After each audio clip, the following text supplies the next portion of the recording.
Salam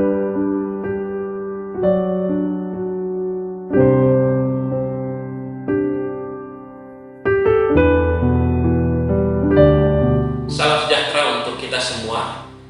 Berjumpa kembali dalam Cafe 10 Minute. Karunia firman didengarkan 10 menit. Kita percaya bahwa kasih setia Tuhan selalu memberikan kita kesehatan di tengah-tengah kondisi new normal pada saat ini.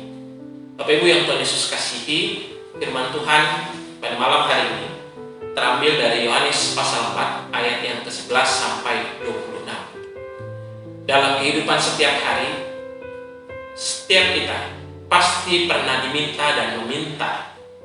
Setidaknya ada 3 hal yang membuat orang meminta sesuatu kepada orang lain. Yang pertama, karena ia benar-benar membutuhkan sehingga ia meminta kepada orang lain. Yang kedua, karena ia merasa kurang sehingga ia meminta kepada orang lain. Dan yang ketiga, karena orang ingin menguji orang lain. Itulah yang membuat ia akhirnya meminta. Kalau alasan pertama, orang meminta karena membutuhkan, sekecil apapun yang diberikan, ia akan sangat mengucap syukur dan berterima kasih terhadap orang itu. Alasan yang kedua adalah ketika orang merasa tidak puas dan ia meminta kepada orang lain, kalau kecil diberikan, akan muncul yang namanya keluhan. Yang ketiga adalah sekalipun tidak diberikan, ia tidak mempersoalkan, karena yang ia butuhkan adalah untuk mengenal karakter seseorang, sekaligus juga untuk mengajarkan orang itu. Firman Tuhan hari ini membawa kita untuk melihat bagaimana Tuhan Yesus meminta air dari seorang perempuan Samaria yang sedang menimba di sumur Yakub pada saat itu. Kalau kita perhatikan bahwa ada 2 hal yang membuat Yesus meminta air kepada perempuan Samaria. Yang pertama adalah karena Yesus benar-benar membutuhkan air. Mari kita lihat bersama di dalam pembacaan ayat yang ke-6. Di situ terdapat sumur Yakub. Yesus sangat letih oleh perjalanan. Karena itu ia duduk di pinggir sumur itu hari kira-kira pukul 12 setelah melakukan perjalanan yang meletihkan, dan di tengah-tengah panas matahari di jam 12 pada saat itu, sebagai manusia, Yesus tentu haus. Bahkan ketika di kayu salib pun, Yesus menunjukkan kemanusiaannya yang mengatakan, "Aku haus." Yesus benar-benar membutuhkan sehingga meminta air dari perempuan Samaria. Hal yang kedua, Yesus ingin menguji perempuan Samaria. Sehingga pertanyaan yang muncul adalah pada saat itu, Yesus berulang kali bertanya kepada perempuan Samaria, "Apakah aku boleh meminta air daripadamu?" Apa respon daripada perempuan Samaria dalam pembacaan yang ada? Mari kita perhatikan, ada beberapa respon yang muncul. Pertama, ia justru mengingatkan kepada Yesus pada saat itu ada perbedaan antara orang Samaria dengan orang Yahudi. Kita lihat di ayat yang ke-9 yang kita tidak baca. Maka kata perempuan Samaria itu kepadanya, "Masakan engkau seorang Yahudi minta minum kepada seorang Samaria? Sebab orang Yahudi tidak bergaul dengan orang Samaria." Perempuan Samaria pada saat itu mengingatkan bahwa ada situasi perbedaan antara orang Yahudi dan orang Samaria.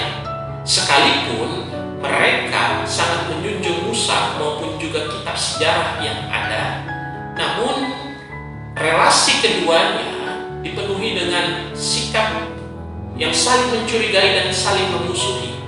Karena apa? Kalau kita lihat, orang-orang Samaria itu berasal dari perkawinan campuran antara bangsa Israel Utara dengan para penjajah yang dibawa masuk oleh tentara Asyur pada saat itu. Orang-orang Yahudi menganggap orang Samaria telah melenceng dari apa yang menjadi ketetapan Tuhan. Orang Samaria pun merasa bahwa mereka sangat tidak berarti di depan orang Yahudi. Sehingga yang muncul pada saat itu adalah perempuan Samaria merasa dirinya tidak layak karena ia orang Samaria. Dan Yesus adalah orang Yahudi.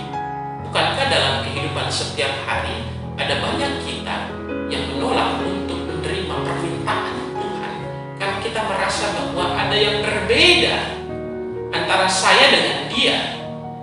Dia akan kaya sedangkan saya miskin.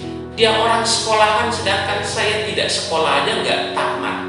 Dia punya pengalaman yang besar sedangkan saya tidak punya pengalaman. Penolakan orang untuk menerima permintaan Tuhan adalah karena kita merasa saya berbeda. Ini hal yang pertama yang perlu untuk digarisbawahi. Padahal semua orang ketika dia ada di gereja, baik kaya, miskin, tua, muda, sama di hadapan Tuhan. Tidak ada yang membedakan. Bahkan Yesus pada saat itu menempatkan diri pada posisi ia berbeda dengan orang Yahudi, orang-orang yang ada di sekitarnya, karena ia sangat menghargai orang Samaria. Hal yang kedua, respon daripada perempuan yang ada, khususnya orang perempuan Samaria. Dia sampaikan bahwa pada saat itu ketika Yesus meminta air, lantas Yesus katakan, aku akan memberikan yang namanya air kepadamu. Perempuan ini justru mengatakan bahwa bagaimana mungkin engkau tidak punya timba lantas mengambil air yang ada. Kalau kita perhatikan sikap daripada perempuan Samaria, cepat menafsirkan segala sesuatu. Air rohani yang Yesus maksud, sedangkan air biasa yang ia tangkap. Ini sesuatu yang cepat sekali disimpulkan. Ada banyak kita merasa bahwa alasan kenapa kita tidak menerima permintaan Tuhan karena kita merasa bahwa kan biasanya saya yang meminta kepada Tuhan, bukan kenapa Tuhan minta kepada saya. Nah ini dia, ada hal yang penting yang perlu kita pahami bersama. Tuhan meminta kepada kita bahkan juga apa yang kita butuhkan. Bapak Ibu perhatikan, ketika Abraham pada saat ia bergumul tidak mempunyai anak bersama dengan Sarah, Tuhan Yesus justru meminta apa? Untuk mempersembahkan Ishak. Hal yang paling kita butuhkan, hal yang sangat kita kejar, justru kadang itu yang Tuhan minta dari hidup kita.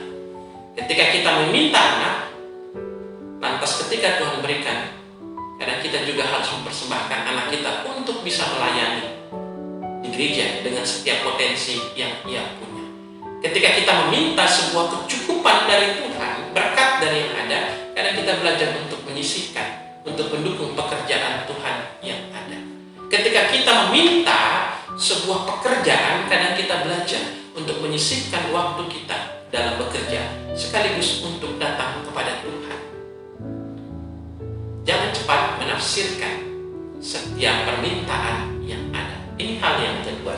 Hal yang ketiga yang kita bisa perhatikan bersama, yaitu ketika pada saat itu perempuan Samaria menyembunyikan sesuatu karena ia merasa punya pergumulan. Alasan orang menolak yang namanya permintaan Tuhan karena ia merasa punya pergumulan. Bagaimana mungkin saya ingin melayani sedangkan saya punya keluarga, punya anak-anak, saya punya pergumulan dengan anak-anak saya yang mungkin tidak sesuai dengan apa yang saya harapkan. Saya punya pekerjaan yang tidak sesuai dengan apa yang diharapkan orang.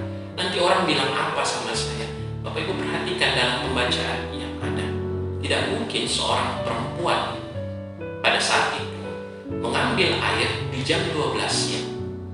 Karena orang biasa ambil air kalau nggak pagi, sore hari. Pada saat itu bisa digambarkan bagaimana perempuan Samaria ini berusaha untuk menghindar agar tidak bertemu dengan orang lain, agar tidak ada orang yang bertanya tentang dirinya, tetapi justru dia bertemu dengan Tuhan. Dan ketika Tuhan Yesus katakan pada saat itu, kalau kita lihat dalam pembacaan yang ada, ayat 17, aku tidak mempunyai suami. Ketika Yesus katakan, pergilah panggilah suamimu. Yesus katakan apa? Dia sudah 5 kali menikah. Entah 5-5-nya ini meninggal ataupun 5-5-nya ini kemudian dia berpisah, tapi bisa dipastikan bahwa alasan perempuan Samaria ini menolak karena dia merasa punya pergumulan sehingga dia tidak bisa menerima yang namanya permintaan Tuhan. Kadang kita merasa bahwa saya punya pergumulan, saya punya doa yang belum tercapai, saya aja masih butuh, saya aja masih kekurangan, sehingga tidak ada waktu kita untuk menerima yang namanya permintaan Tuhan. Tuhan Yesus minta 2 hal dalam pembacaan yang ada. Apa yang kita butuhkan, karena kita harus juga memberikan untuk Tuhan. Yang kedua, Tuhan Yesus minta apa? Supaya kita menyembah dalam roh dan kebenaran. Kita lihat di ayat 24. Ada banyak orang menyembah Tuhan, tetapi tidak dengan roh dan kebenaran. Hanya menyembah karena kebiasaan, hanya menyembah karena kebutuhan, tetapi kita tidak pernah menyembah dalam roh dan kebenaran.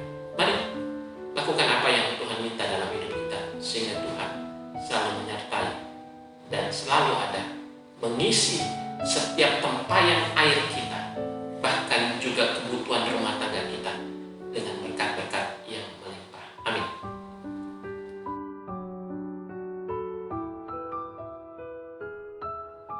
Dalam hidup setiap hari ada dua air yang dibutuhkan. Air biasa untuk menyegarkan, dan mungkin juga ada air lain yang untuk menyehatkan. Tetapi saya mau katakan, ada air yang ketiga yang sangat dibutuhkan oleh setiap orang, yaitu air kehidupan dari Tuhan. Manusia bisa hidup dengan air-air yang ada, tetapi ia hidup belum tentu iman dan rohaninya hidup. Sehingga kalau kita mau disegarkan oleh Tuhan, mau disehatkan oleh Tuhan, mari kita datang